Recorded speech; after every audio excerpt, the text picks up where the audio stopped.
and welcome to Tell Us Your Effin' Story, a BDC podcast where we go behind the scenes with some of the most interesting characters in the Australian franchising industry. I'm your host, Bruce McFarlane, my co-host, Dave Lindsay, and today we're here with Kristie Coade, who's the CEO of AMC Commercial Cleaning. Welcome, Kristie. Thank you. Welcome, Christie. Thank you. Okay, tell us your fucking story. Yeah, I don't know why you're trying to be all PC. It's a franchising story. He's just taken out, these Irish guys. Right? Yeah. He forgets I'm in a trade. I feel more comfortable now knowing that. Please no. Please no. So it's all about franchising. It's your franchising story, but we're going to go back and start with, your actual story before we get into the franchising story. So tell us a little bit, where you grew up and where you went to school and a little bit about you as a kid. Sure. I was born in Box Hill, but grew up in Mornington, in the Mornington Peninsula. Another person. Yeah, I know. What do we call it? Insular Peninsula? Yeah, breed entrepreneurs down there. Do they? Yeah. Great. So born down there, or grew up down there, went to college. So very somewhat privileged and grateful lifestyle down there.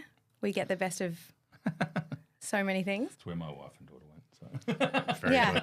Very We're good. alumni. I won't compare schools.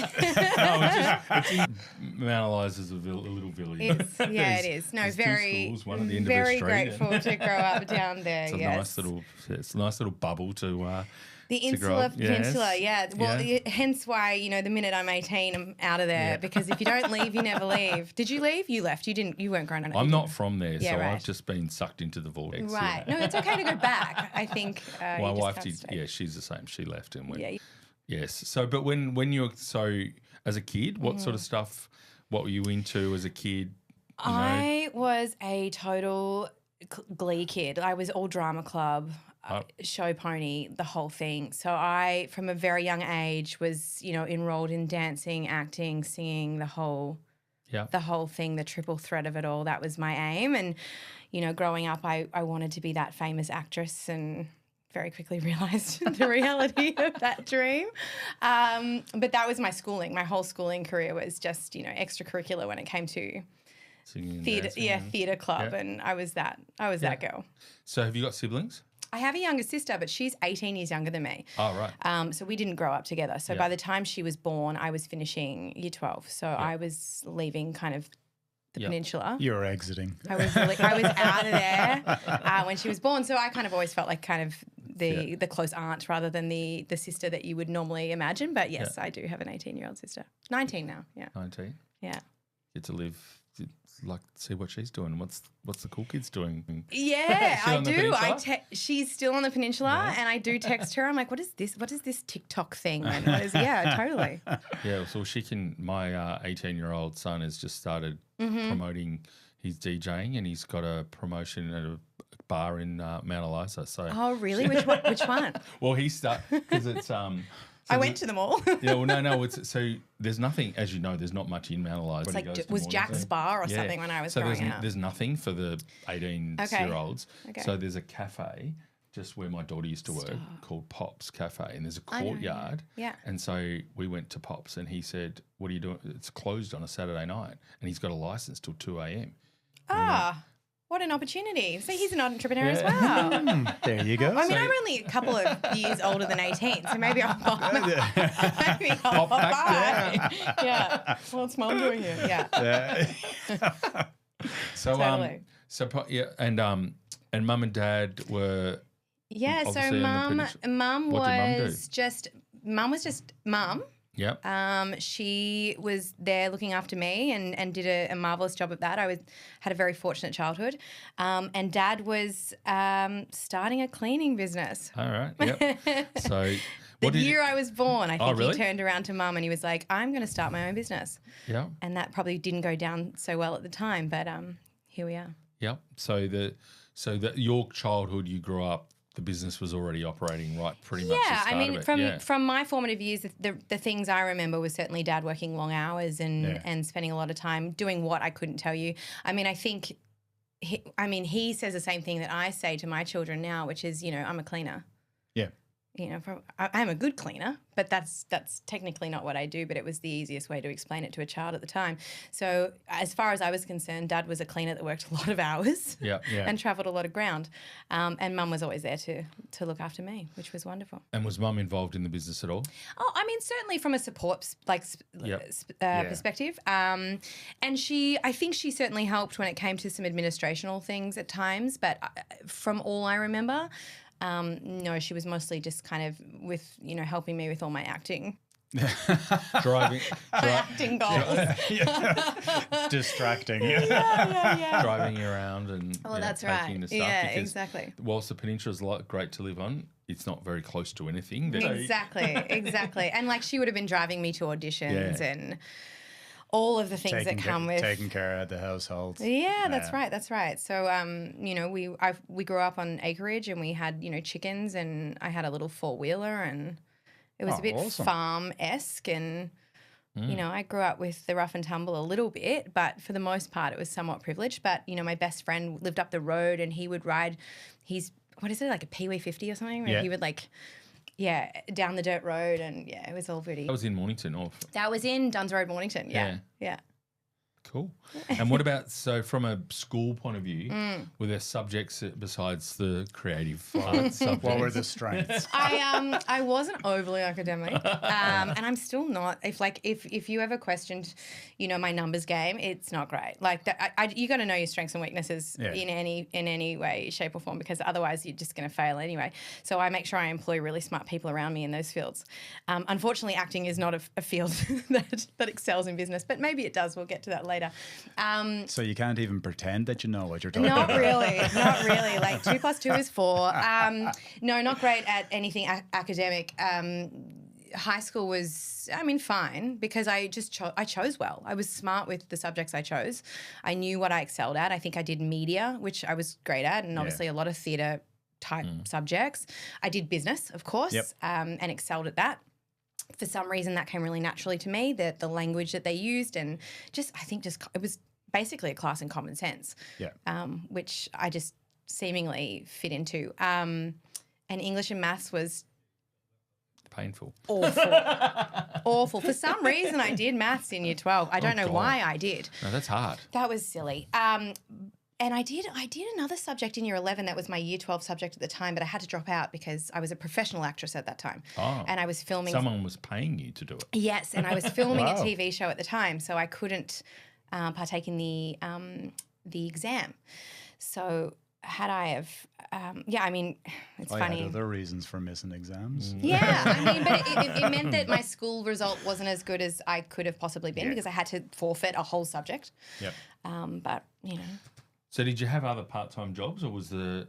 Oh, I did it all. Did you work in Macca's, or did you all work of the bar? above. My dad was a big believer in, the School of Hard Knocks. So, even when I was bullied in primary school, it was very much like you get over it. You'll be right. Get up and get it. Yeah.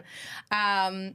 And so I think it was I don't know what the age is now, but 14 and 9 months was the age that you were allowed to get your first job. I worked at Noodle Box in Mornington, Main Street. Right. Yeah. Fantastic. Getting paid cash, no doubt, probably. Yeah, it's good. Franchise business. We're talking a long time ago. Only last year. Because the owner of Noodle Box lives in the Peninsula as well, and I actually think that franchisee, he's been really successful. Good business. Right. Yeah. This was kind of not the Paris end of Main Street, the other end. Anyway. So that was for a short time. Then I moved into another franchise. I worked for Banjo's Bakery. Yep. Also in Main Street. Client. Yeah. I think it was Phil and someone. They were out of Tasmania. Anyway, lovely people. Worked there for a long time. And then I went into the scuba shop in Mornington and became a scuba diving assistant instructor. Okay. As you do. Good natural progression. You there. did Right? Yeah. Well, I ended up training to be a rescue diver, and then I got a job with the diving school there, which was a PADI instructor diving school, and kind of just assisted the instructor on all of his swims, dives. Yeah, dives. I haven't dived since, can you tell? These days I just Google fish and that's enough. But essentially I did that for a while, and then I think I was 18 and acting, and I moved out as quickly as possible. So all that was there things that you looking back now that you learned, you were doing customer service, you're doing like There's a good working in mixture retail. there. Yeah. Yeah, I couldn't say that I pulled much from those jobs. I mean, work ethic, I suppose. I was going to say it was underlining skills that you got from it. Yeah, I think work ethic was certainly something I pulled from it. Like it was always very much, you work for your money and nothing was handed out, so to speak. And, I say privileged life and all those sorts of things. And obviously, absolutely it was compared to many. But no, I always had to work hard for my, my pocket money or what I was earning and so on and so forth. So that would have been the main lesson. As far as kind of business skills, I'm sure there were a few. I can't pinpoint them. I think the majority of what I was learning was either through watching my dad and mirroring him or acting. Did you any work for the business back in the day? Oh, look, I probably went in one day every 6 months to lick the stamps or something, but no, not that I remember it to be. I would have been bored of it. I wouldn't have thought it was never an aspiration to work for Dad, ever. Yeah. And so were you on Neighbours or? I was on Neighbours. There we go. But that was not my, That's not your highlight? That was not my highlight. That wasn't the breakthrough. That was, I was on Neighbours little stints here and there, like slightly more than an extra, but not quite a lead character. I was doing, maybe once a quarter I would drop into the studio and do a reoccurring teenage character or something. But So you started doing this when you're still at high school? I was acting since I was in primary school, but as far as when I became... Got roles. Yeah, as far Had as... an agent? Yeah, I had an agent since I was maybe 13. Yeah. And that was kind of the stuff that just... I mean, you're earning very little, but that was kind of... You started doing some extra work on TV shows, movies and whatnot, and then started getting slightly more hefty kind of... featured extra roles with the Neighbours and so on and so forth. And then when I was kind of turning 15, 16, it started to increase a little bit and I started doing some more serious stuff with the ABC. Never done a movie. Just all TV? Just all TV. Ads, TV commercials? No, I don't think I ever landed a commercial. Well, I mean, there was a lot of auditions for commercials, but I don't think I ever got one. I did a couple of, I did a show on ABC called Holly's Heroes, which was a basketball show. I've never played basketball in my life. I didn't even have a basketball coach to help me on set, but apparently I was an American basketballer.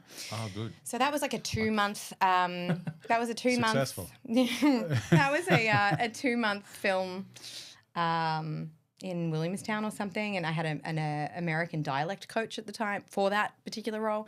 And then I went on to a show called Summer Heights High, which was the kind of the main role that kind of made me feel like it was a professional career or something I should be pursuing. I've heard my missus talking about that. Yeah, with Chris Lilly. He's an incredibly talented man. So Summer Heights High was a 3-month film, which is when I was in year 11, so I would have been 17 at the time, out of Brighton High. And then from there, we went on to tour Australia and do a whole bunch of really cool stuff that is a once-in-a-lifetime memory for me. You were telling me before this that you're not interesting. Well, I mean, compared to who I've seen you guys speak to, I feel like for the most part, Everyone's got We've something. never though. spoken to Yeah, an actress. No, we got well, there you go. I'm interesting in some ways. I'm not as intelligent as some of the other. What about the?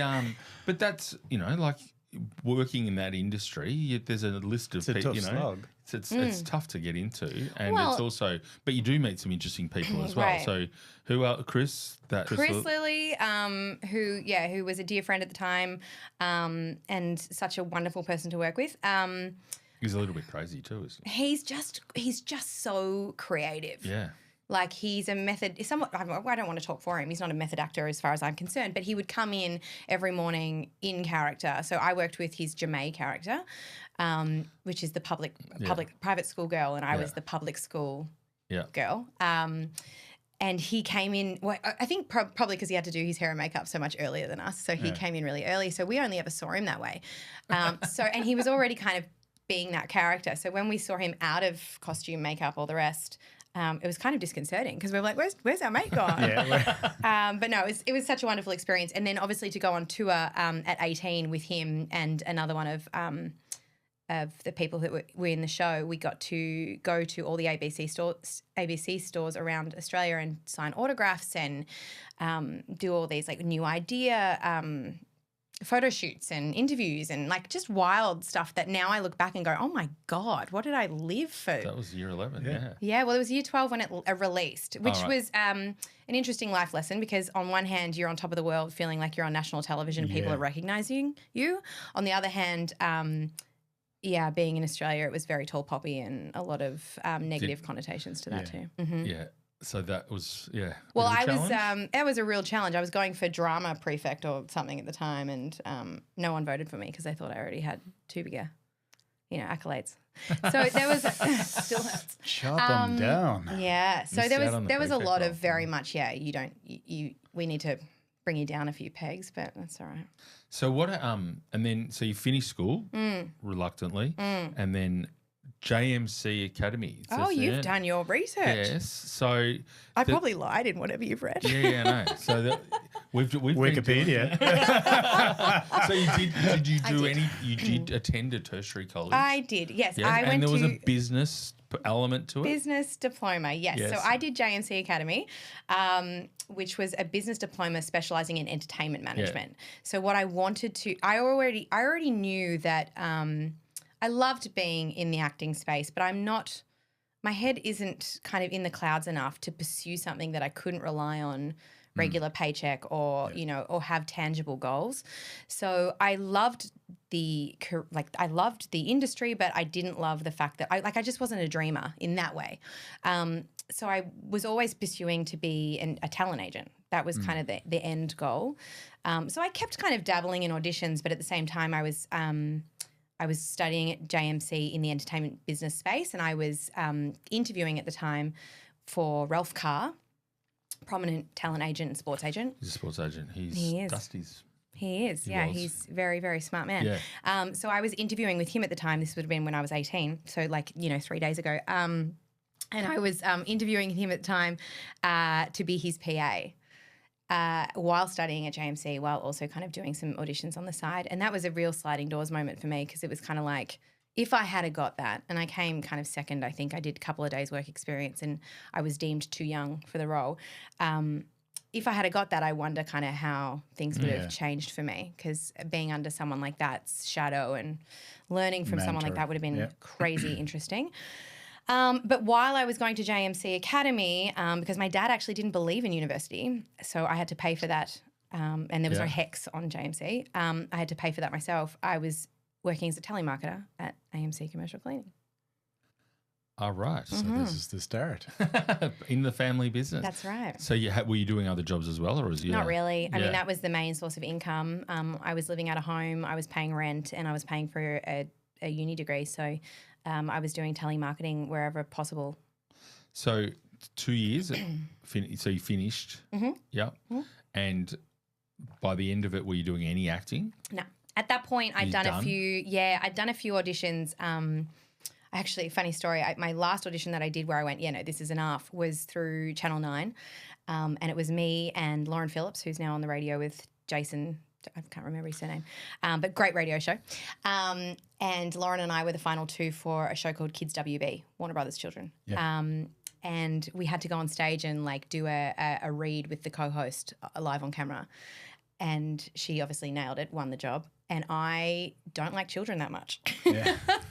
Or at least I didn't empathize with children at, 20 years old. Yeah. So I had to it was all improv. It was all live hosting. You didn't have any siblings either at this No. age. So I would grab a drawing that a kid had written in, with a drawing of Bugs Bunny, and I would be like, "That's terrible." Cool. And I just didn't have that. I just didn't have that in me. And then it just kind of was like, unless I'm going to pursue it hard, it's going to have to be Worked out all right for her. It worked out really well for her. Yeah. She's done amazing. Empathy towards kids, hey? She dated Gary Ablett? Well, she was dating Gary Ablett at the time. Yeah.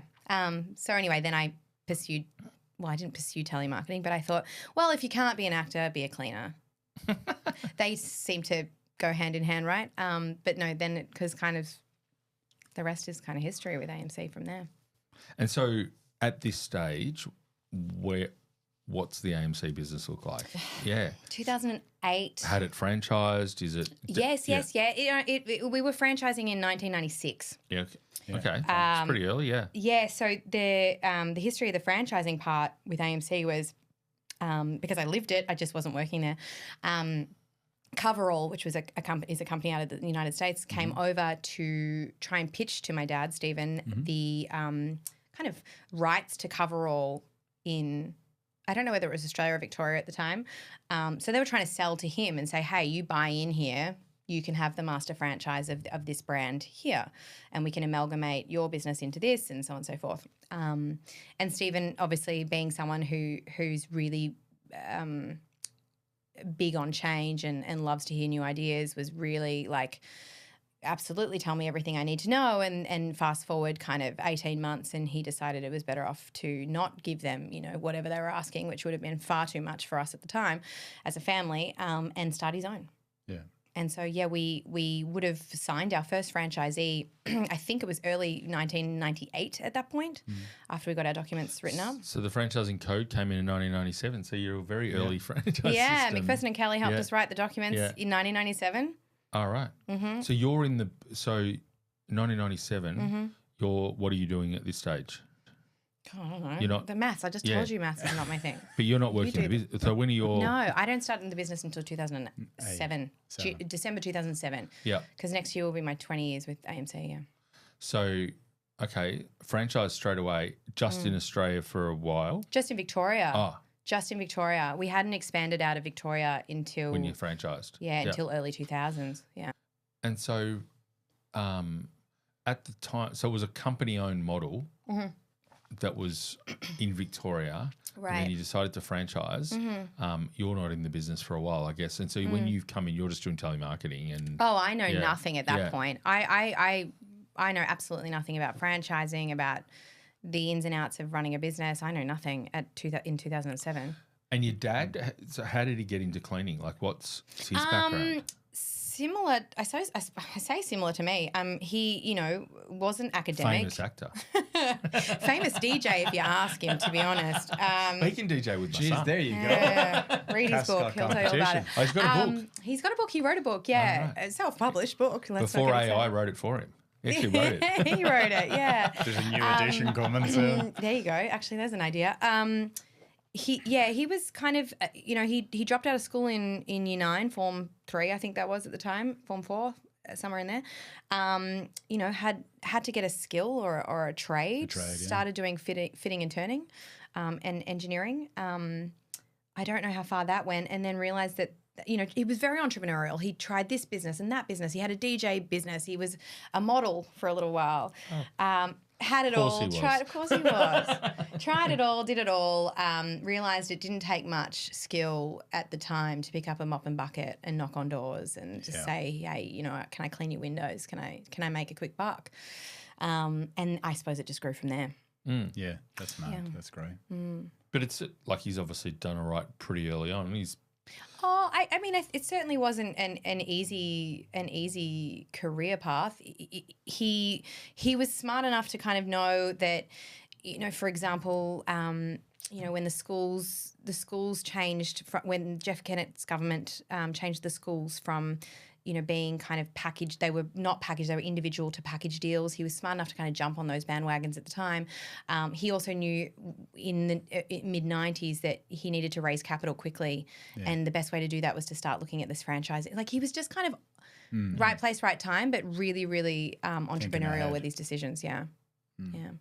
Cool. And then, so roll forward just back to you. So you're in the business as the telemarketing, then did that go into BDM type stuff? Yeah. Evolved out of that? Yeah, it was natural progression. So I couldn't tell you the timeline of how long I was doing certain things for, but I was telemarketing for a little while. Once school finished, and I didn't get the Ralph Carr gig, I was earning good money. So I was like, oh well, let's try this BDM role just in the Victorian branch.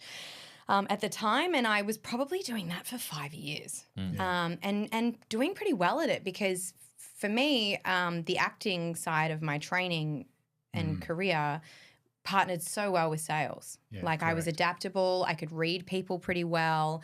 I knew the kind of client that would warm to me quickly, and then I knew how to warm up the clients that didn't.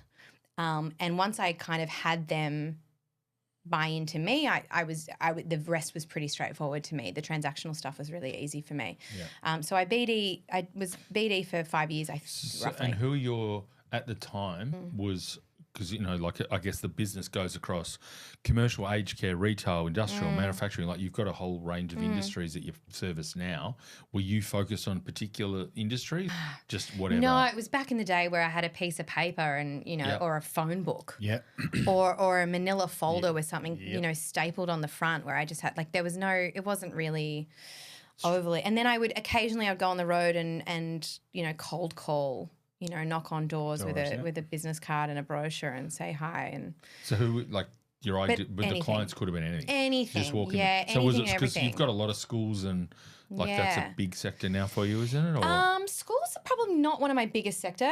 Retail and healthcare. Education, yes, but not in the school space. We've got some amazing schools, but probably more childcare. So where I would say we specialise is our multi-site, multinational clients. So someone that has many a branch that wants a continuity of service. And that's you, where we were specialise. winning clients like this back in the day when you were doing. Probably not of that nature. Yeah. I think from memory, my biggest client I won at the time was New Farm out in Laverton, which would have been like a $300,000 client per annum. That was the biggest client. I remember signing that and being like, oh my God, that's huge. And the way I sold it was obviously back and forth, few meetings, but then I literally went to my car and got out a vacuum and was like, let me show you how this is bad, and how this could be better. And I'm not cleaning trained. I mean, you don't have to be, but I have an eye for what is clean. It's a subjective industry, but I can tell you what is and what isn't. But yeah, so I BD'd for 5 years, and then I State manager. My research. Yeah, then I lost the plot and moved to Adelaide. Oh really? Oh, so no, I moved to Adelaide though to do that. Yeah. So you took up a state manager role. Yeah, I don't think we had one at the time. We had a business there because at that point Stephen had already expanded to the East Coast. I think we had Perth at that time, and Adelaide was there, but it was would have been turning over around 700, 800,000 at the time. And we only had that branch because we already knew that our model was we're going to be a national player. And to be a national player, you have to have a footprint. Any of our national clients at that point, and I couldn't remember what they were for the life of me, that 800,000 was made up purely of that growth that already existed, not kind of trying to build a business there. And I was, I would have been 22 and I was like, I've got nothing better to do. I'll move to Adelaide and see what goes of that. Just broke up with your boyfriend and I actually did. Can I tell you that's so true? I didn't find that in my research. I'm married to him. I'm married to him now.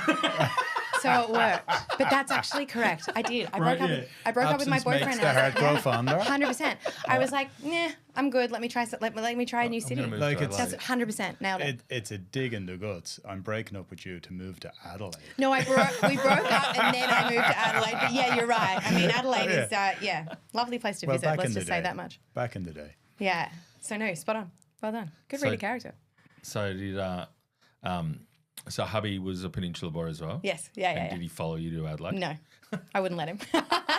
Why would he do that to himself? No. I actually lived there for 3 years. So, right. Yeah. Commute? Yeah. We were apart for maybe 6 months. Yeah. And then we were just kind of back and forth from Adelaide to Melbourne. But I was over here a lot anyway. Family was here. Head office was here. Yeah. I did 3 years in Adelaide, and the goal was always to do 3 million turnover or 3 years. And I did 3 million before 3 years and then called it. Was there big competition over there at the time, or was this a great opportunity? I was the tallest of the midgets in Adelaide. No, look, I mean, I can't really remember. I mean, all of the big players were kind of there, but no one was actively pursuing an Adelaide market. Yeah.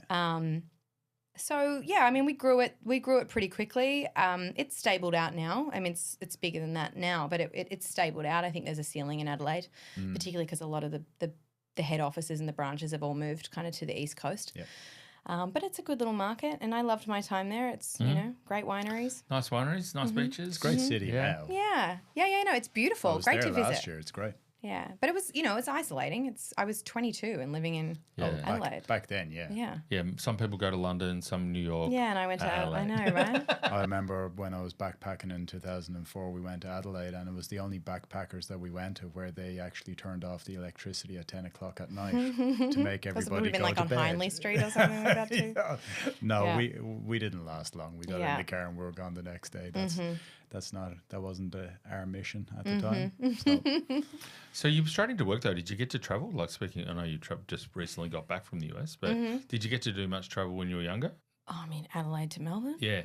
It was all I did work some and country South Australia. no backpacking though, no Kentucky trip in Europe. Oh, yeah. I mean, I did all that at 18. Yeah, I did all that at 18. But no, not when it came to the work perspective. I mean, I remember quoting SA Pol, the South Australian police stations. And so I had to do like this whole road trip with my BDM who still works with us actually. And I'll remember it fondly because we did like a full trip around kind of, rural South Australia, staying in these tiny little towns. No, we kind of went more towards Mount Gambier. Kalangadoo. Yeah, but it was comical. Like it was me and Stuart and he, we would just kind of go, well, what's there to do at like 4 o'clock after we've quoted SA Pol? Like, what are we going to do? I guess there's a pub there. We'll go to the pokies and just sit there. Like, what do you do? And the motels were like, what are you going to do? But it was good memory, yeah. So you've gone from state manager to CEO back to Melbourne and the COO role. So how's the business looking now? Because COO involves finance going into reporting into you. Finance was not reporting into me. Marketing we didn't have. Yeah. So what's COO mean at this stage? So I was managing, from memory, I was managing all the operations managers. So at that stage, we still had master franchisors in each state. Yep. Or we were starting to buy them back. So this was part of our business strategy at the time. We obviously expanded into all branches with the idea of having masters in each state. Yep. And at the time I was COO, or probably slightly before, we started buying those back so that we could have, again, this idea of being, a multinational player with clients that have multi-site was to be this continuity of service. And when you have masters in each state, they sort of run siloed a little bit. Yeah. So controlling that as much as you have some controls was difficult. So we started buying those back. So I would always have an ops manager in each branch or a GM in those branches, and they would be reporting into me. And then beneath them would be, our account managers or our customer service managers. And Dad's still CEO? Yes, yeah. So we never had a marketing team. We didn't have a marketing team until I became CEO. Yeah. We obviously didn't have a HR function at that point. We had an accountant, but not a CFO. And the accountant was, certainly CPA, but bookkeeper based, certainly not kind of strategy based and growth based. That was we didn't have a lot of departments. It was all very GM. So I had 6 GMs, 7 GMs. Yeah. So how did the transition go from COO to CEO? Like, was it because Dad wanted to do other things, or did he? I mean, he doesn't want to do anything. So he still hangs out all the time. Yeah. It was our 30th birthday, AMC's 30th birthday. And he said to me, I think you're doing it anyway. Essentially, you're doing the job anyway. I'm kind of popping in and out, wanting to have lunch and hanging out, but you're doing the strategy. You're the one who's the face of the company, and that's the progression that we had already discussed happening anyway. We had our 30th birthday celebration, and he announced it to the company. We had flown everyone in for this party and all our stakeholders and such. So that was a big night of celebration, and that would have been 7 or 8 years ago now. I can really remember. Yeah, so you've been in the business 10 years by this stage though. So yes, So you've sort of earned. Well, it's 20 next year. So it would have Yeah. So you've been across all different parts of the business, which is good. Like I think most family businesses where there's transition between family, one school of thought is the kids have got to go and work in other businesses and they kick them all out and then they come back to say, I've worked something else. Or if you're in the business, to move around.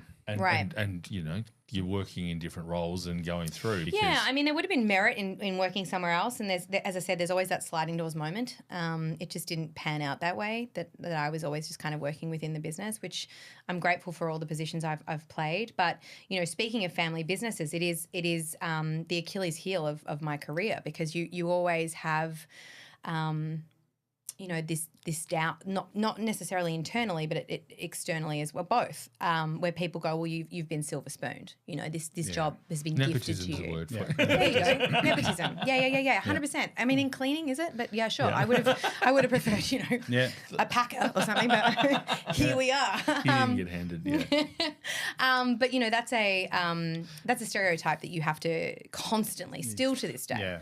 Yeah, but my parents were in family business, so I grew up. My grandparents had a business. My parents bought out my dad, bought out my grandfather, mum's dad, and I worked in the business. But working in the business when I was younger was good and bad. The good bit was, you know, I went along to different events, and it was retail. It was kind of not franchise, but like franchising. So that was good, and I was really passionate about it and liked working in it. The bad bit is everyone else around you was like, you're only doing that because 100%. You're the boss's son. And you're, 100%. Yeah. And I still deal with that. Yeah. So you've had to deal with that all the way through. Like, obviously, you know, you've ended up in senior roles at a young age, and it is a family business. So there is a bit of that. Your dad. But he must. 100%. But also, sometimes they ride you harder than what.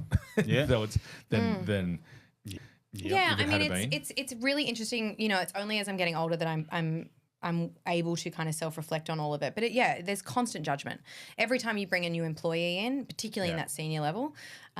There's those questions of, you know, does she know what she's talking about? Yeah. And you know, I think. Well, people that are older than you as well. Everyone that I employed was always older than me. It's only now that the tables are starting to turn because I'm getting older. But from even when I was working South Australia, the two employees that I had who are still with me are a lot older than me and had to report into, at the time, a 22-year-old. Yeah. Which I always kind of went with this consultative approach, as I think every manager should, to be fair, regardless of age. But I always went in with like, hey, you know more. Yeah. I know AMC better, but you know this role better and all the things. So happy to listen. But it is a stereotype that I still have to debunk daily. But your dad's of a different generation. So I imagine that his leadership style is a bit different from what your leadership style is. And how did that play out with you and him? Yeah, that's a really interesting question. Wildly different leadership styles, but my apprenticeship was with him. Yeah. He was the teacher. So I originally started really forceful, like really strong-handed. I was still consultative because I was smart enough to know that people wouldn't respect me otherwise. Yeah. But, you know, very cut and dry, very, you know, black or white, not a lot of empathy. That was kind of the business of that time. And my leadership style is vastly different to how his was these days, purely because I've kind of gone, well, look, that you can still lead with empathy. You can still be strong and kind at the same time. Not that he wasn't both of those things, but it's certainly taken. And I mean, the laws have taken that change as well. Like you have to follow kind of the trends of the generations that are coming to work for me now need a bit more coddling in certain ways. Correct. And so I have to play chess in a different way than that I would have with my kind of older colleagues. So yeah, it's a different management style. And sometimes he'll come in and be like, oh, you know, you need to be tougher. And I'm like, well, look, sure, maybe I do. And there's times where I'll go, yeah, you were right in that scenario. But there's times where I'm like, well, no, I need to massage this the right way. So how does it play out now? Like, what's Dad's role and what's your role? He just hangs out. Yeah, but does he have a? So he's the chairman as far as kind of we don't have a formal board, but as if we had one, yes, he's the chairman of that. So he comes in most days. You know, he's the life of the party. He's the character. So he comes in and chats to every single, you know, department head, every single people, like everyone that we have within the head office, has a chat. Comes and sits in my office. Does he wear a cowboy hat when he's in the Australian office? Yes. Yeah. So yes. Do you know what he rocked up yesterday? What's the background? Well, because we have a business in Texas. And he loves so he rocked up yesterday with the belt. As well? Yep. Oh yeah, yep, there we go. He rocked up yesterday with the belt. Truly, it says Texas. It's gold. It's amazing. That's funny. So speaking of, you you dealt with tall Poppy as a kid. Like the big American personality in the Australian, like he's So not different. Yeah, it's that's So different. doesn't always fly in Australia to have that. No, I've actually find America very interesting because it's the opposite. If you don't advocate for yourself and say how amazing you are and how incredible the business is, then it's the opposite. Where in Australia you have to be a bit more humble and be like, oh no, I'm grateful to be here, and like I'm so grateful for the opportunities I've been given. All true, but then in America you have to turn around and go like, yeah, no, but look at my accolades. Yeah. Yes. Yeah. Dealt with that a few times. So the business now, so we've got some, and we're going to dive into franchising, kind of the good and the bad, the ugly of franchising. But so where are we now? So you're in Australia, you're in the US, not franchised in the US yet. We are ready to go. Yes. Yeah. So we're licensed. We don't have franchisees. We don't currently have franchisees. And so New yes, Zealand? we've been in New Zealand for over 10 years. Yep. We are franchised in New Zealand. We probably have 100 franchisees in New Zealand. Master or franchise directly with Australia? No masters anymore. But every single country that we have is an independent Structure. Yeah. So the master or the head office, the franchisor is based out of the country in which Good. Nothing's coming back So to. Australia, New Zealand. And Texas, and the United States. Texas is our home base, but we have some clients in Oklahoma and Virginia. Yep. And is the plan other countries, or is that I would really love to do Singapore at some point. That's been on my bucket list for a while. I think because a lot of our clients have that kind of APAC, Australasian footprint anyway, so it's very easy to kind of jump on that bandwagon. Yeah. And I have a couple of friends over there, so I have conversations with them, just kind of like really light learning a market at this stage. But it would be great to one day see if that could be a thing. But the States is so big. Like there's so much ground to cover. So how much time is your dad spending over there? Dad goes over, he goes over for fun more than anything else these days. He goes over maybe 3 or 4 times a year. I have a new baby, so I'm only there kind of twice a year at this point. But back when we started, which would have been maybe 5 years ago, I was there 6 times a year. Yeah, wow. Yeah, it was a big startup. Like it wasn't an easy thing to start up. Yeah, I was always told, even with my business when I went over there, in order to succeed in the States, you've got to be there to drive it, because nobody will drive it the way That's you right. Yeah, the staff, it's culturally it's very different, more so than I ever imagined it would be. Yeah. And we originally started in California. We opened in Sacramento. And then I remember I sent someone over for like a 3-month secondment for that exact reason, because I wanted to trust the person that was launching it. And my attorney at the time, who was based out of Austin, Texas, was like, what the fuck are you doing in California? Yeah. And I was like, why? And he's like, you know what? Are you not reading all the stuff that's going on with, employee versus employee, employee versus contractor, similar to here, sham contracting, all that. Yeah. And I was like, oh, no. So I did my research, and he was like, I would suggest you get out of there and go to a business-friendly state. And I'd just flown back from Sacramento, and I'd called my colleague over there, and he'd been there for like 4 days. And we'd paid for 3 months worth of accommodation. I said, you're getting on a plane tomorrow and you're moving to Texas. And we'd done no R&D in Texas. We had done no research whatsoever. We're like, we're leaning in. And like 2 weeks later, I was back on a plane to make sure I made the right choice. And now the population of Texas will pass the population of California. Yeah, I think I made the right choice. Yeah, 500,000 people a year moving from one to the other, essentially. So, well, to be fair, the only reason we chose California was because it was a direct flight. Yeah. And it was close to Napa Valley. So the winery thing. So there is a thing, There is a theme, yeah. Adelaide. morning to Peninsula. Yeah. But there is a direct flight to Dallas, so it worked kind of well. That's only been the last couple of years, though. It was there since we started. Oh, really? Yeah, because that's why Sydney. I chose Dallas. Oh, okay. No, from Melbourne. From Melbourne, really? since the get-go. Yeah. That's why I chose Dallas, because it was like, Arizona, Florida, all these business-friendly states that we were going through, essentially. And what's that, a 15-hour flight now? 15 and a half over, 17 and a half back. Yeah, it's rough. It's rough. So Dave ran a franchise system, and there was lots of positive. We're going to start with positive stuff. Yeah, let's go. Yeah, positive stuff. So, you're talking about mine? Yeah. Well, we're going to link back across. But so positive. No, please talk about yourselves for a while. I don't like doing this. No, we'll set the scene. But so the positive stuff, and through our consulting business now, it's focusing on franchisee success and return on investment for franchisees. So, so you found that, like that was a rewarding way to why you franchised, was helping franchisees that may not have achieved the same success by themselves. Yeah, no, correct. Like I still go back to like franchisees who we had such a positive impact on their lifestyle, i.e. their kids now all of a sudden were able to go to a private school as opposed to what they were on trajectory to do. You know, they had flexibility in their life.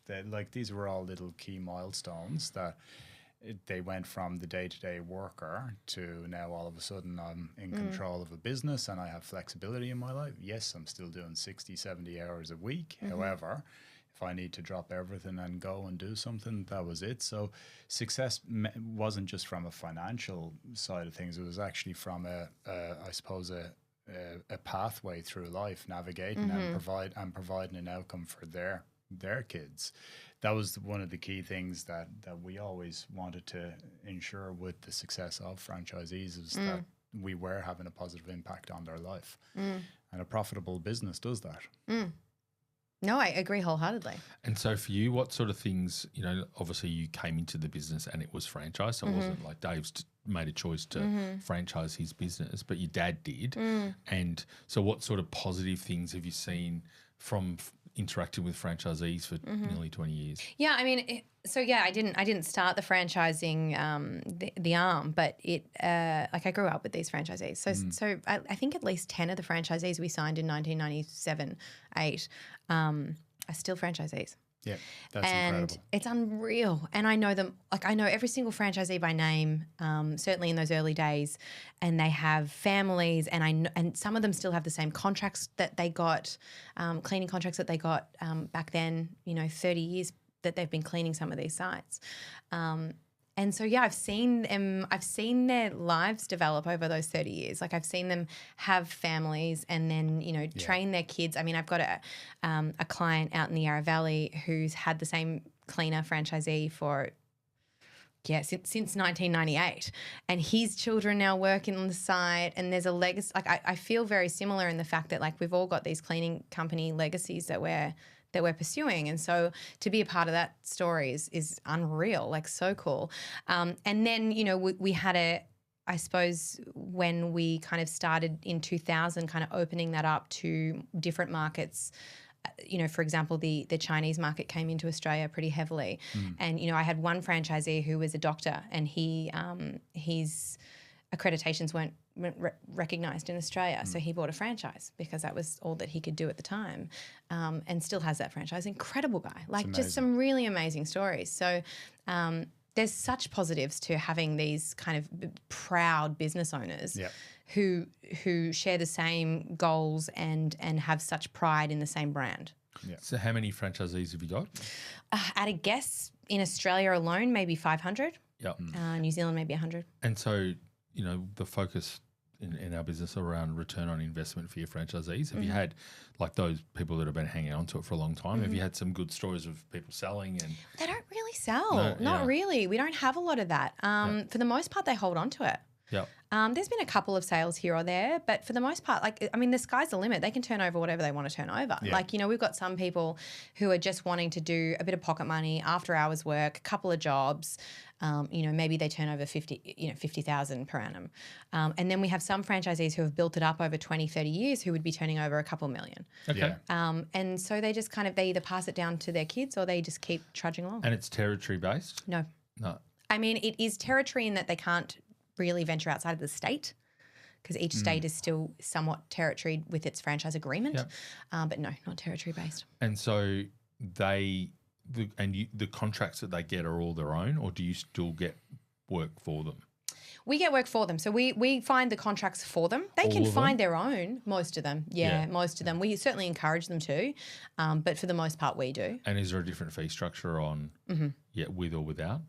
If they find it themselves, it is slightly different, to than if we find it for them. But I'd say 99% of what we do, we get for them.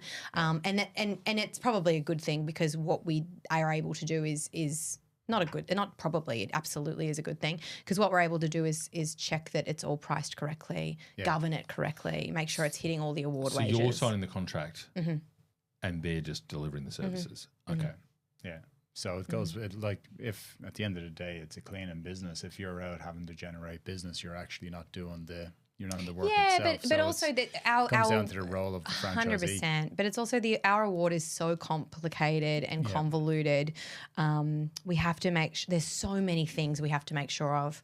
Not only just that they're paying correct wages, but that they've got their labour licence if it's in Victoria, that they're paying correct on costs, that they're registered for GST, that there's payroll tax that they're paying, et cetera, et cetera, et cetera. Yeah. Like the list goes on in Australia, and in Victoria specifically. So we have a dedicated estimator within our business that makes sure that all of those things are accounted for. So when we are quoting jobs, that it's tick, tick, tick, tick, tick, tick, tick. If I was relying on franchisees to do that, I would just be it would be less control over those sorts of things, and that's where it would be. I don't like that idea. So for the most part, it comes through us, and then we offer those jobs to the franchisees that best suit. So I'll go the negative now. So and I'll do you first. What was your biggest challenge of running a franchise model? Probably the biggest challenge was we were so young, and then when we had to go through change, like obviously you're trying to improve the business and make sure that you are striving towards that ROI. I remember we adopted a membership model as opposed to buying packs of 10, 5, 10, 15. And we took a hit on the conversion to a membership because obviously you weren't getting the big revenue at the time. So we took a bit of hit, but you were building reoccurring revenue from the subscription, and we'd proven out that we were actually growing revenue by 22%. But because some of the franchisees didn't like direct debits themselves personally, they couldn't bring themselves to sell direct debits. So the change management was always a challenge. We as franchisors were entrepreneurial. We're thinking, okay, how do we do it better? How do we streamline it? How do we, get better returns, et cetera, et cetera? Not recognizing that, some people don't like change. They want to buy in, and this is what I bought. Yeah, well, you bought this, but it doesn't mean that we're not trying to improve it. So like change management was definitely the hardest part. It's interesting at the moment because with everyone talking AI, there's all this change all over the place. And so it's been how does the change flow through from a financial point of view and then a legal point of view in terms of your documents. So it's been a challenge. What about you? What's the biggest challenge for you? Have you had any bad exits or any? No, my biggest challenge in the franchising space at the moment has got nothing to do with the franchisees themselves. It's to do with perception of franchising. Correct. That's my biggest issue. I've had multiple large clients not want to work with me because they think they think I'm franchise only, which is not the case. We're a cleaning business first. Franchising is one of the many models. But regardless of that, they have a negative connotation around the franchising space because I assume for a couple of reasons. One, because of the sham contracting and all of the media that surrounded that at the time, and all fair. Then you had the 7-Eleven kind of stuff in I think it was 2019 that kind of blew up again in the media. Mind you, these people still visit 7-Eleven, but for some reason choose not to engage or try not to engage with franchising companies when it comes to service industry because they're worried about the controls that I, as the franchisor, have over the franchisees. What they don't understand is that the companies that they're going with who are saying they're direct labour are usually subcontracting as well, and there's less control there anyway. And I have more control over my franchisees because they sing from the same hymn book as I, but also because they have more investment in what they're doing. So they care more rather than a transient industry, which is cleaning, where you have university students coming and going, you're not sure who's on what site, et cetera, et cetera. So, I have lost in my, in my tenure with AMC and then some clients because they go, oh, I see franchising as a risk. And I do everything in my power to educate differently. And it just purely comes down to education and naivety. But I do everything in my power to say, hey, can I actually tell you the benefits of this? And they go, la, la, la, la, la, la. No, I'd rather go, this company's direct labour, this company's direct labour. And I go, it's not. I know it's not because they're talking to our franchisees to come on as contractors, which they're not allowed to do. And that is the most infuriating part of my job. So there's no negative to the franchisees. They're a blessing. But the negative is the perception of them that is really unfortunate. Yeah, there's been a massive amount of damage done to the reputation of franchising as a sector. Like it's but surprisingly not in New Zealand and not in the States. No. New Zealand is great. Well, they didn't get the level of media That's right. coverage that happened in that. They didn't even have a proper 16. No, do what you want. 16 through to 19, the media coverage that came from that, like it's wild. Do you know? And you know what? You're living under a bloody rock if you don't believe in independent businesses and doing all those practices as well. Oh, you're living under a bloody rock if you think that a direct labour company isn't doing it anyway. Yeah, exactly. And what kind of level of quality are you going to get from that kind of service?